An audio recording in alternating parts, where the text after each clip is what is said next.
Welcome. It's sports guys. Time again. It's chilly outside though. It is wintry, mixy, chilly. I won't go that far. It's chilly outside. I mean, not wintry mix, but it's like just that hawk. Right. You know that hawk you get outside, you be like, that hawk is out there, right? Look, people, make sure you turn your clocks back tonight. We get an extra hour of sleep. Tonight, November the 6th, I should say very nice. Midnight. So you do get an extra hour of sleep. I'm probably going to need it. It's a little chilly out here. And hey, man, you might as well get it now because guess what? Go Cubs, go. They won the World Series. Yeah. 5 million people yesterday at the parade. Absolutely. It's been 108 years coming. I just want to make just a quick announcement real quick. I just want to interject real fast. I just want to just give myself a pat on the back, if you will. It's a half a pat. No. I mean, you can say that. But, I mean, if you remember in the beginning of the season, I made a prediction. What was my prediction, Keith? I'm sorry, Pete. What's my prediction? I'm not answering that. You just I want you to answer, Pete. What's my prediction? It was the Cubs and somebody else. I said the Cubs and Royals, right? Yes. And I said this is the year of the streak being broken. And I said LeBron will break the streak this year, and the Cubs will break the streak. And what happened? Okay, I rest my case. Well, you had it partly right. You had the team winning the AL Central coming out, which was the Cleveland Indians, not the Royals. Not the Royals. So you're partially right. It was a dramatic Game 7. Very dramatic. Anything you can ask for in a sporting event happened. It happened on was it Wednesday night? Wednesday night, yes. Wednesday night and I couldn't stay up. Did you stay up the whole yes. game? I couldn't listen. I tried. I was fighting. You know, you watching the game. That's that old man. Yeah. I'm 37. I'm getting up there a little bit. But it's like you're watching the game. You're trying to. You're looking there. You're sitting there. Start dozing You off. start dozing, and then the game starts watching you. So I woke up like maybe 20 minutes later, and then they had the rain delay. Yeah. So I'm like, all right. The rain delay for Chicago Cubs fans out there. The rain delay was the best thing that could happen. All the momentum was going with Cleveland. Rajay Davis hit the 2-run game time home run in the bottom of the 8th off of Aroldis Chapman, who really didn't have it his best stuff. Nah, he didn't. Then you think it's from fatigue? Probably from fatigue. The night before. Yeah, night before. Yeah. So it's fatigue. So fatigue, and then right. Clear night for both squads. Here comes the rain. Here comes the rain. Here comes the. It's another song. Missy Elliott. Yeah. And also, and you could tell Jason Hayward, Joe Madden got the guys together and said, look, we're not out of it. Let's come out top of the 10th. Ben Zobrist slapped double down the line, 7-6, which actually paid dividends because he was MVP, right? He did up with an MVP. I think he was 5 for 10, five RBIs or 10 RBIs, something like that. Crazy stat line. He was one of the first players, I think about 25 years to win back-to-back World Series with 2 different teams because he was on the Royals last year.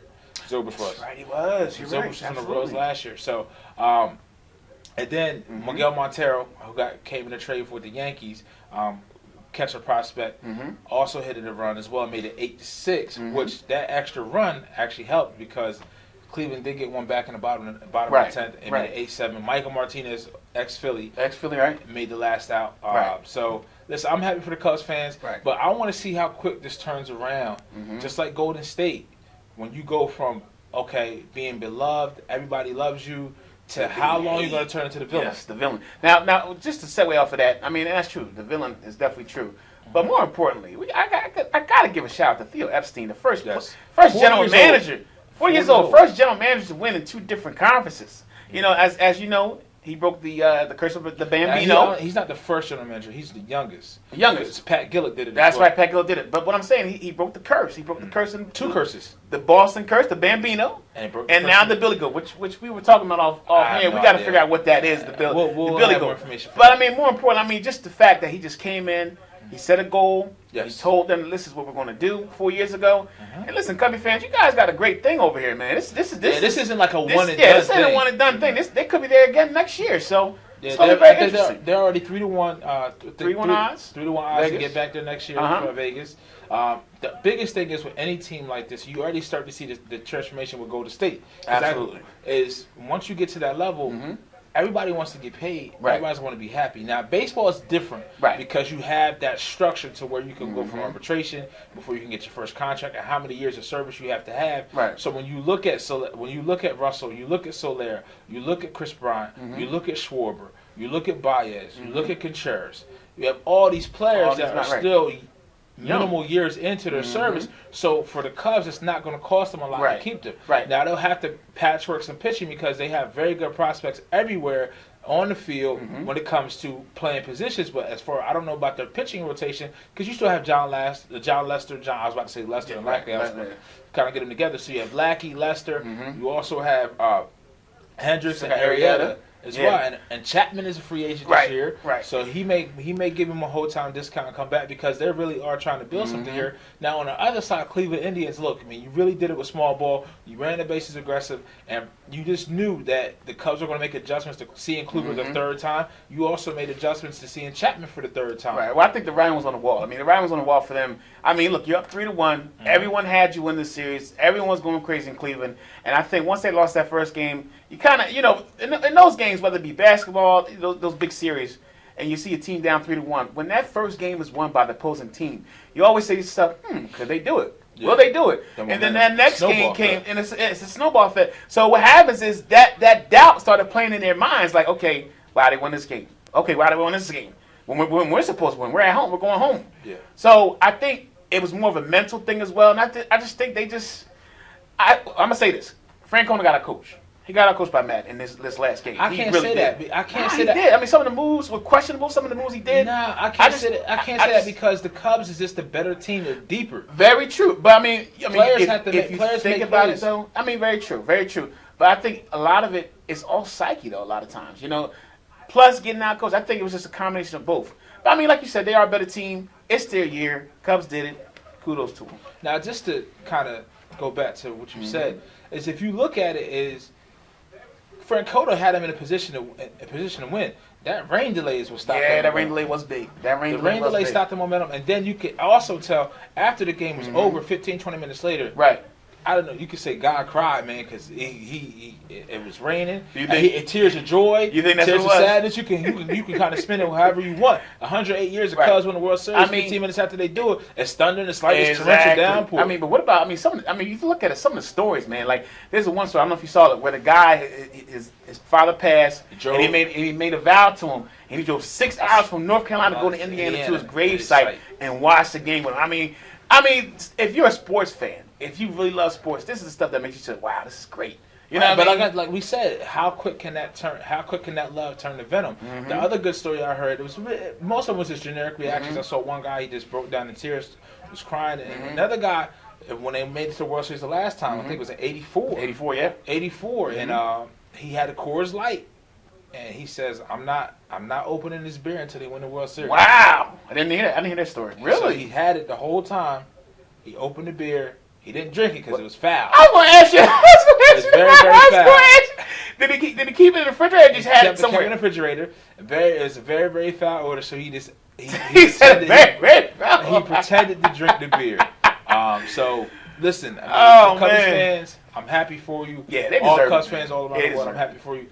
But listen, one person that you shouldn't let jump on your bandwagon and kind of roller coaster your shine. Okay. That damn Draymond Green, he getting on my last. Listen, not Kevin Durant, man. No. This has nothing to do with on the field. Okay, well, tell me what it is. Draymond, why are you taking the time out of your day to prepare to take time from your preparation for what you got to do in your professional living to sit there and throw shade at Cleveland fans because they did what y'all couldn't do? It's hateration. Yeah, it's hateration, man. No, I can't do it, man. You 6'10". I'm telling you, what's in front of me right now? Snatch that. I don't know about that. Yo, bro, I don't care. Bring it, man. I'm just tired. Like, yo, dude shouldn't move. Dude shouldn't move like that. Like, you a grown ass man, professional athlete, bro. You was up 3-1. You lost. Be done with it. Now before that. It's that venom, man. Some people had that venom in them, man. Cleveland went up. I'm telling you. Cleveland went up 3-1. I think Sunday night. Yes, they did. Sunday night. He thought, man, would that suck if they blow a 3-1 lead? And then Wednesday, when they won, he went right back to it. You see what I'm saying? Like, it's just. I don't understand. Like, bro, you was up 3-1, y'all lost to. To me, y'all still a better team. Y'all better team than Cleveland. You just wasn't better that night. You know what I mean? You gotta let it go, man. Be like Frozen. You gotta let it go. Listen, it is what it is. You lost. You guys choked. Let's move forward. The most important thing is you got your super team now. First of all, you need to work super on team. That's what they're saying. Allegedly. No, they had Avengers. Allegedly, they need. Listen, Justice League, but Avengers, the bottom line Watchmen, is, whatever you want to call it. The bottom line is, at the end of the day, it's going to take some time, and they'll get together. But they just need to work on the chemistry. Consistency. However, you made a great point earlier, and I know we're going to dive into it more. Go ahead, because we're going to go into the NBA. As y'all know, this is NBA season, so it's great. But it's a matter of time before something happens in that locker room. And you made a great point off camera. Klay Thompson's that guy. He's that dude. He's that dude that you ever had that quiet. He got that dog. You ever had that dude that was in your gang, your people you was cool with, your crew, and that dude that just didn't say that much. Yep. But he always had a look on his face. Yep. And then after a while, you're like, you know what? I better be careful because this is the guy that you might want to watch out for. Silent but deadly. Silent but deadly. And I'm saying this to say this. Don't be surprised if you see some type of dissension. Dissension later on. I'm telling you, I'm going to predict it. Now, they may get to the finals, which they probably will, but there's going to be some stories that we hear. I'm going to go on the record right now. So watch that. This team will not be together for more than 3 years. I agree with that. Because I just don't see how it's going to fit. I mean, and look, Kevin Durant, look, man, I got a couple pair of your shoes. I buy the Aunt Pearls every year. I appreciate that. My sister had breast cancer. God rest your soul, Linda. I miss you every day. Right. Listen.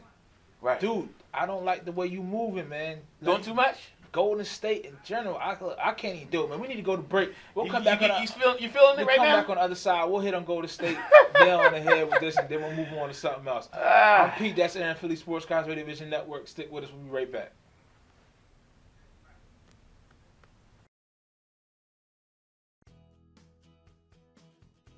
You already know that Voice over IP or VoIP is smart for business.